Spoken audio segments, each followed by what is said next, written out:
할렐루야. 사랑하는 우리 친구들, 한 주간도 잘 지냈습니까?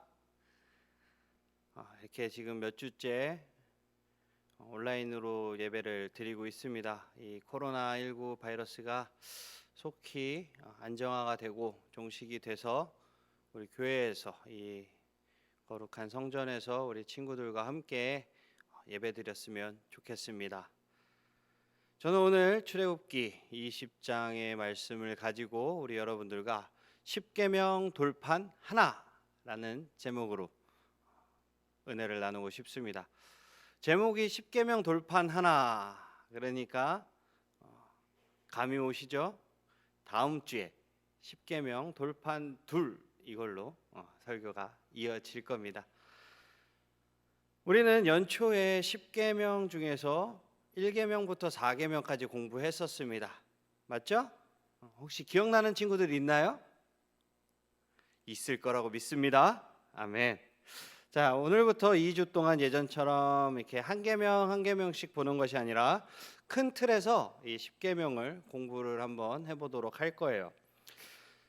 하나님은 모세에게 율법을 주셔서 이스라엘 백성에게 진리를 가르쳐 주셨습니다. 그러나 이스라엘 백성은 광야에서 헤매느라고 너무도 지쳐 있었어요. 하나님이 홍해에서 그들을 위해 보이신 그 위대한 승리는 먼 옛날의 일이 되어버렸고, 하루라도 빨리 하나님께서 약속하신 그 땅에 들어가서 정착하기만을 바라고 있었습니다.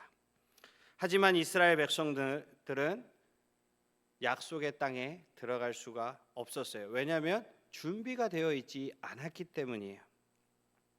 하나님께서는 이스라엘 백성들에게 행하실 일이, 그리고 가르치실 일이 아직 남아 있었습니다. 오늘은 이스라엘에 대한 하나님의 사랑의 선포, 그리고 이 선포가 율법의 전달로 이어지는 모습을 살펴볼 거예요. 이스라엘이 이해해야 하는 것이 있는데, 그것은 하나님의 사랑, 그리고 하나님이 백성들에게 기대하시는 바가 있다라는 겁니다. 하나님을 더욱 알아가야 하고 하나님과의 언약적 관계 안에서 사는 것이 어떤 의미인지를 배워야 해요.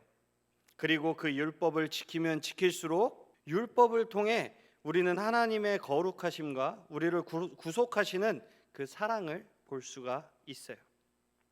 그리고 그 율법을 지키면 지킬수록 하나님의 거룩하심과 그 사랑을 이 세상에 드러내게 되는 것입니다. 우리 첫 번째 키워드 한번 보도록 할게요. 독수리 날개로 없고 날아올 만큼 너를 사랑한단다. 이스라엘은 이집트의 압제 아래 오랫동안 고통을 겪었습니다. 하나님은 노예였던 그들을 놀라운 기적으로 건져내셨어요. 그런데 지금 이스라엘은 다시 좌절해 있습니다. 하나님의 말씀이 필요한 시간이죠. 이때 하나님이 모세를 시내산으로 불러서 그분의 백성에게 하나님의 말씀을 전하게 하십니다. 이 말씀이 출애굽기 19장에 나오는데 우리 19장 1절부터 6절까지 한번 보도록 하겠습니다. 이스라엘 자손이 애굽 땅을 떠난 지 3개월이 되던 날 그들이 시내 광야에 이르니라. 그들이 르비딤을 떠나 시내 광야에 이르러 그 광야에 장막을 치되 이스라엘이 거기 산 앞에 장막을 치니라. 모세가 하나님 앞에 올라가니 여호와께서 산에서 그를 불러 말씀하시되 너는 이같이 야곱의 집에 말하고 이스라엘 자손들에게 말하라. 내가 애굽 사람에게 어떻게 행하였음과 내가 어떻게 독수리 날개로 너희를 업어 내게로 인도하였음을 너희가 보았느니라. 세계가 다 내게 속하였으니 너희가 내 말을 잘 듣고 내 언약을 지키면 너희는 모든 민족 중에서 내 소유가 되겠고 너희가 내게 대하여 제사장 나라가 되며 거룩한 백성이 되리라. 너는 이 말을 이스라엘 자손에게 전할지니라. 아멘. 우리 시내산에 있는 모세 하면 무엇이 떠오르죠? 바로 십계명이 떠오릅니다. 우리는 십계명의 맥락을 잘 알아야 해요. 지난번 십계명에 대해서 공부할 때 십계명의 큰 주제가 뭐라고 제가 말씀을 드렸죠? 맞아요. 바로 하나님께서 우리를 얼마나 사랑하시는지를 알라라는 거였어요. 하나님은 히브리인들을 독수리 날개로 업어서 구원했다고 말씀하시며 그들에게 하나님이 사랑하시고 보호하시는 것을 확인시켜 주십니다. 하나님은 애굽의 속박에서 건져내어 친히 이곳까지 데려온 이가 바로 여호와 하나님 자신임을 모세를 통해 이스라엘 백성에게 상기시킵니다. 이스라엘을 건져내실 때 구원자로서 자신을 드러내셨던 거예요. 우리 출애굽기 20장 1절에서 2절에는 이스라엘을 향한 하나님의 사랑과 보호하심이 잘 나타나 있습니다. 우리 다 같이 한 목소리로 한번 읽어봅시다. 하나님이 이 모든 말씀으로 말씀하여 이르시되 나는 너를 애굽 땅 종되었던 집에서 인도하여 낸 내 하나님 여호와니라. 아멘. 십계명은 융통성 없고 무정한 주인이 세운 규칙 목록이 아닙니다. 노예 상태에 있던 자녀를 그 자녀를 건져낸 사랑의 아버지가 만드신 거예요. 20장에 말씀하신 하나님이 오늘날 우리를 구원해 주시는 바로 그 하나님을 아는 것이 왜 중요할까요? 이스라엘 백성이 지치고 좌절한 순간 하나님이 그들에게 확신을 주셨어요. 그들을 건져 주실 만큼 사랑하고 계시며 잊지 않고 계시다는 것입니다. 이스라엘 백성들은 안전한 만큼 하나님을 신뢰해야 해요. 하나님의 사랑은 구원 사건뿐만 아니라 언약이라는 그 선물에도 잘 나타나 있습니다. 하나님은 이스라엘의 주님의 뜻을 선포하는 그 역할을 할 모세를 선택하셨어요. 그리고 그 모세와 언약을 맺으셨습니다. 하나님은 율법을 통해 자신을 계시하실 만큼 그 백성을 사랑하셨어요. 율법은 애매모호함이 없이 이스라엘 백성들의 삶 속에 적용될 하나님의 거룩하심을 구체적으로 보여주고 있는 거예요. 믿으십니까, 여러분? 아멘. 우리 두 번째 키워드 한번 보도록 하겠습니다. 나를 사랑하고 내게 헌신하려면 이렇게 하렴. 하나님은 이스라엘 백성에게 율법을 주시기 전에 먼저 율법을 받을 준비를 시키셨어요. 그들이 하나님께 어떻게 속하게 되었는지 하나님의 사랑을 기억하게 하실 것입니다.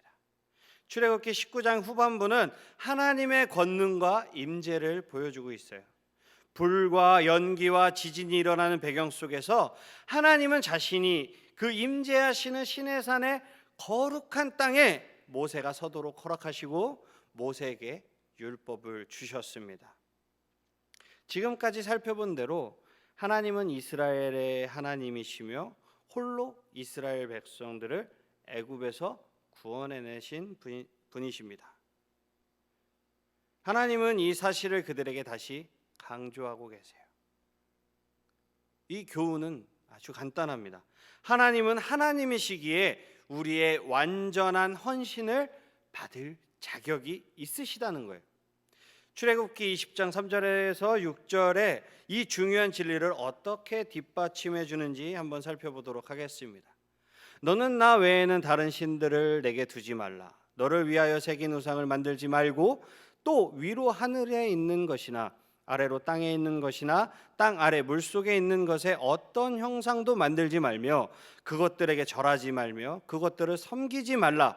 나 내 하나님 여호와는 질투하는 하나님인즉 나를 미워하는 자의 죄를 갚되 아버지로부터 아들에게로 3, 4대까지 이르게 하거니와 나를 사랑하고 내 계명을 지키는 자에게는 1000대까지 은혜를 베푸느니라. 아멘. 하나님은 자기 백성에게 충성을 증명하게 하셨어요. 하나님 외에 다른 누구에게도 그 무엇에도 더 큰 헌신을 보이지 말라는 것입니다. 에덴 동산에서 아담과 하와는 하나님과 같이 되리라는 그 유혹에 빠졌어요. 첫째 계명에서 하나님은 인간의 죄로 인해 뒤집힌 것을 바로잡았습니다.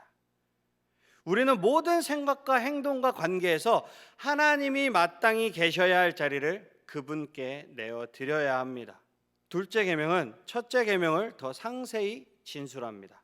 죄로 인해 우리는 하나님의 형상으로 지음받았으면서도 거꾸로 하나님을 우리처럼 만들려고 시도합니다.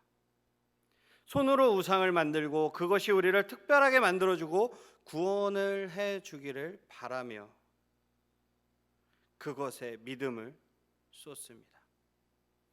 바울은 이런 욕망을 로마서 1장 21절 23절에 이렇게 설명했습니다. 하나님을 알되 하나님을 영화롭게도 아니하며 감사하지도 아니하고 오히려 그 생각이 허망하여지며 미련한 마음이 어두워졌나니 스스로 지혜 있다 하나 어리석게 되어 썩어지지 아니하는 하나님의 영광을 썩어질 사람과 새와 짐승과 기어다니는 동물 모양의 우상으로 바꾸었느니라. 하나님이 아닌 다른 무언가를 섬기려는 갈망은 으뜸의 자리를 두고 하나님과 늘 경쟁하려 덤비는 그 마음에서 나옵니다. 우리는 그냥 내버려 두면 언제나 자신을 높이고 자신이 바라는 것이 이루어지게 해달라고 기도합니다. 그리고 그것들로, 그런 이상한 믿음으로 우리를 둘러싸고 있는 거죠. 우리의 마음은 자신이 아닌 바깥의 도움으로 다시 만들어지고 새로워져야 합니다. 하나님보다 못한 것에 경배하려는 죄, 그 죄된 성향을 깨뜨릴 힘에 도움이 필요한 거죠. 이어지는 두 계명은 하나님께 완전히 헌신하는 삶이 어떤 모습인지 잘 보여줍니다. 우리 출애굽기 20장 7절에서 11절의 말씀을 보도록 하겠습니다.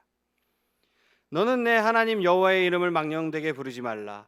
여호와는 그의 이름을 망령되게 부르는 자를 죄 없다 하지 아니하리라. 안식일을 기억하여 거룩하게 지키라. 엿새 동안은 힘써 내 모든 일을 행할 것이나 일곱째 날은 내 하나님 여호와의 안식일인즉 너나 내 아들이나 내 딸이나 내 남종이나 내 여종이나 내 가축이나 내 문 안에 머무는 객이라도 아무 일도 하지 말라. 이는 엿새 동안에 나 여호와가 하늘과 땅과 바다와 그 가운데 모든 것을 만들고 일곱째 날에 쉬었음이라. 그러므로 나 여호와가 안식일을 복되게 하여 그 날을 거룩하게 하였느니라. 아멘. 셋째 계명을 잠시 한번 들여다보겠습니다. 하나님의 이름을 남용하는 것을 하나님이 얼마나 심각하게 여기시는지 여러분들 아세요? 단지 하나님의 이름으로 저주하거나 맹세하는 일에만 해당하는 계명이 아니에요. 하나님의 이름을 경외해야 한다는 것에는 훨씬 더 많은 의미가 들어있음을 알아야 해요. 경외란 공포심이 아닌 존경하는 마음에서 갖는 두려움을 뜻합니다. 그러니까 하나님을 경외한다는 것은 삶의 모든 영역에서 하나님의 절대 주권을 인정하는 가운데 하나님을 전적으로 믿고 의지하며 순종하는 삶의 자세를 말하고 있는 거예요. 하나님의 이름을 함부로 사용하지 말라는 것은 무슨 의미일까요? 하나님을 경외하라는 뜻입니다. 그러므로 하나님에 관해서 혹은 하나님을 대변하기 위해서 하나님의 이름을 사용할 때는 신중히 해야 하는 거죠. 고린도후서 5장 20절은 이렇게 얘기합니다. 우리가 그리스도를 대신하여 사신이 되어 하나님이 우리를 통하여 너희를 권면하시는 것 같이 그리스도를 대신하여 간청하노니 너희는 하나님과 화목하라. 우리는 왕을 대변하기 위해 모든 상황에 존재하는 사람들입니다. 하나님의 이름을 잘 사용한다는 것은 예수님을 사람들에게 알리고 그분을 따르도록 호소하는 데 사용하는 것을 의미하는 거죠. 출애굽기 20장 8절에서 11절 이 말씀에서 하나님은 일주일에 하루를 안식하라고 명령하셨습니다. 하나님의 백성은 해야 할 일과 하지 않아야 할 일을 구분해서 안식일을 거룩하게 지켜야 합니다. 일주일의 6일은 생명을 유지하며 질서 있게 살아야 하고 그 삶을 위해서 힘써야 합니다. 그리고 하나님은 자기 백성이 하나님 자신에 집중할 수 있도록 하나님에게 집중할 수 있도록 일상적인 활동을 잠시 멈추게 하십니다. 그리스도인으로서 우리는 예수 그리스도 덕분에 안식일 율법의 세부 조항에서 자유롭게 되었다고 믿습니다. 예수님이 우리 영혼의 안식이기 때문이에요. 그러나 십계명에는 여전히 우리가 기억해야 할 중요한 원리가 있습니다. 우리 첫 번째부터 한번 보도록 할게요. 첫 번째는 하나님을 본받아야 합니다. 안식하는 것은 우리가 한계를 가진, 그러니까 쉼이 필요한 존재라는 것을 인정하는 거예요. 하나님도 창조의 완성을 위해 쉬셨습니다. 우리는 하나님보다 연약함으로 마땅히 쉬어야 하는 거죠. 많이 이루기 위해 쉬지 않는다면 그것은 피조물로서의 한계를 거부하고 자신의 능력과 인내라는 우상을 만드는 것일지도 모르겠습니다. 둘째는 우리는 하나님을 신뢰해야 합니다. 잠시 일을 멈추고 쉬면서 하나님께 집중하는 것은 자신의 능력을 뛰어넘어 하나님의 공급하심을 믿고 인정하는 것입니다. 쉼 없이 과로한다면, 여러분들이 공부하는데 쉬지 않고 계속 공부만 한다면, 우리 운동하는 친구들은 내가 쉼이 없이 계속 몸을 혹사하면서 운동을 한다면 하나님이 우리를 위해 일하심을 믿지 않는다라는 거죠. 두뇌도 쉬어야 하고 그래야 더 좋은 일을 할 수 있고 몸도 쉬어야 회복이 되는 것입니다. 그리고 그 쉼이 있는 동안 하나님께서 우리에게 더 좋은 것을 행하실 것을 믿으시길 바랍니다. 인정하시길 바랍니다. 우리 세 번째 보겠습니다. 세 번째는 우리에게 하나님이 필요함을 인정해야 합니다. 분주하게 살다 보면 하나님으로부터 벗어나기가 쉬워요. 그렇죠? 월요일부터 금요일, 토요일까지 공부하고 학원 가고 수업하고 바쁜 일상을 이렇게 지내다 보면 하나님으로부터 벗어나기가 쉽습니다. 저도 분주할 때는 정말 내가 하나님 앞에 온전히 나의 삶을 드리고 있는가, 이런 의문을 품기도 해요. 그러면서도 내가 너무 분주해서 내가 하나님을 잊고 있었구나, 그러면서 다시 기도의 자리로 나아갑니다. 여러분들도 마찬가지인 거예요. 날마다 그날을 예배하는 그날로 삼고 날마다 안식일을 예배를 위한 날로 삼는다면 우리의 삶에 그분이 마땅히 계셔야 할 자리를 정기적으로 꾸준히 인정한다는 거예요. 말씀을 맺도록 하겠습니다. 율법을 통해 하나님은 하늘의 베일을 걷고 자신을 은밀히 보여주십니다. 하나님은 우리에게 그분의 거룩하심을 보여주심으로써 율법이 요구하는 조건에 미치지 못하는 우리의 모습을 보게 하십니다. 우리의 힘만으로는 율법이 요구하는 조건들을 충족시키지 못해요. 우리를 위해 행하신 예수님의 사역 없이는 불가능한 것입니다. 율법의 완성은 오직 십자가에서 이루어지는 것입니다. 우리가 구원을 바라며 회개하고 예수님을 믿을 때 율법이 완성되는 것입니다. 주님이 우리의 의가 되어서 우리를 위해 율법의 조건들을 충족시켜 주시는 것입니다. 예수님은 하나님의 영광을 으뜸의 자리에 놓으시고 하나님 아버지의 이름을 온전히 영화롭게 하시며 우리의 참된 안식이 되어주시는 독생자이십니다. 마태복음 5장 17절에서 예수님이 이 소명을 교회로 확장해서 이렇게 말씀하십니다. 내가 율법이나 선지자를 폐하러 온 줄로 생각하지 말라. 폐하러 온 것이 아니로 완전하게 하려 함이라. 아멘. 그리스도의 권능으로 율법에 따라 살아가고자 할 때 우리는 다른 사람들에게 하나님께 나아갈 길, 즉 예수님의 길을 보여주게 될 것입니다. 아멘. 아멘. 기도하도록 하겠습니다. 사랑의 하나님, 감사합니다. 언제나 신실하시고 온유하신 주님께서 우리를 위하여 율법을 주심으로써 우리가 죄를 깨닫고 하나님께로 더욱 가까이 가는 시간이 되게 하여 주시옵소서. 율법의 완성은 오직 십자가에서 이루신 그 예수님의 보혈임을 이 시간 고백하오니 그 보혈이 나를 정결케 하고 나를 깨끗게 하여 주시옵소서. 오직 주님만 찬양합니다. 주님만 높임받아 주시옵소서. 귀하신 예수님의 이름으로 기도드렸습니다. 아멘. 이 시간 몸이 아픈 친구들은, 아픈 곳에 문제가 있는 친구들은 가슴에 손을 얹으시기 바랍니다. 기도하겠습니다. 나는 너희를 치료하는 여호와라고 말씀하신 하나님, 이 시간 주님의 말씀에 의지하여 믿음으로 손을 얹었습니다. 이 시간 믿음으로 손을 얹은 곳마다 병든 몸을 치료하여 주시옵소서. 회복시켜 주시옵소서. 모든 질병은 사라지게 하여 주시옵소서. 모든 육체는 강건하게 지켜 주시옵소서. 나사렛 예수 그리스도의 이름으로 명하노니 모든 질병은 사라질지어다. 모든 몸은 회복될지어다. 모든 세포들은 살아날지어다. 평강의 하나님, 마음에 소원이 있어 가슴에 손을 얹었습니다. 주님, 우리 친구들의 모든 문제를 해결하여 주시옵소서. 학업의 문제를 해결하여 주시옵시고 모든 고민들을 이 시간 주님의 뜻 가운데 주님께서 해결하여 주시옵소서. 부모님과의 문제들, 친구들과의 문제들, 그리고 나 자신과의 문제들을 주님께 위탁드리오니 주님께서 위로하시고 만지시고 회복시켜 주시옵소서. 나사렛 예수 그리스도의 이름으로 명하노니 모든 문제들은 이 시간 해결될지어다. 모든 관계들은 회복될지어다. 주님, 대입을 앞둔 친구들, 고입을 앞두고 있는 친구들을 주님께서 붙드시고 보호하시고 아버지 하나님, 그 친구들에게 지혜와 명철을, 그리고 올바른 학교의 선택을 하게 하시고 운동하는 모든 친구들에게는 다치지 않고 운동할 수 있게 하여 주시옵소서.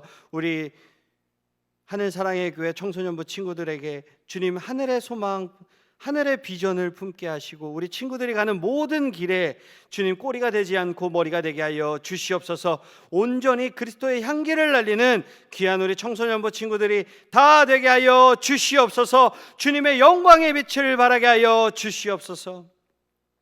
은혜의 주님, 질병의 세력이 이 땅을 덮고 있습니다. 주님, 이 땅을 주님 회복시켜 주시옵소서.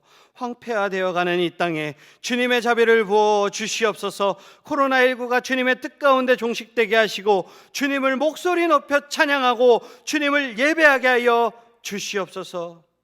말씀에 감사하여 주님께 귀한 예물 올려드립니다. 주님께서 흠양하여 주시고 이 예물이 사용되는 모든 곳곳마다 그리스도의 향기가 흘러넘치게 하시고 귀한 예물 주님께 드리오니 주님께서 30배, 60배, 100배의 크신 축복을 더하여 주시옵소서. 손이 비어 드리지 못한 손길 가운데 주님께서 동일한 역사의 축복을 부어 주시옵소서.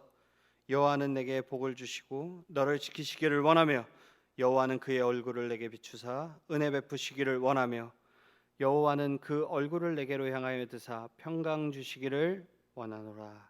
아멘. 우리 다 일어나셔서 주기도문 하시고 승리하였네 찬양하심으로 예배를 마치도록 하겠습니다. 하늘에 계신 우리 아버지여, 이름이 거룩히 여김을 받으시오며 나라가 임하시오며 뜻이 하늘에서 이루어진 것 같이 땅에서도 이루어지이다.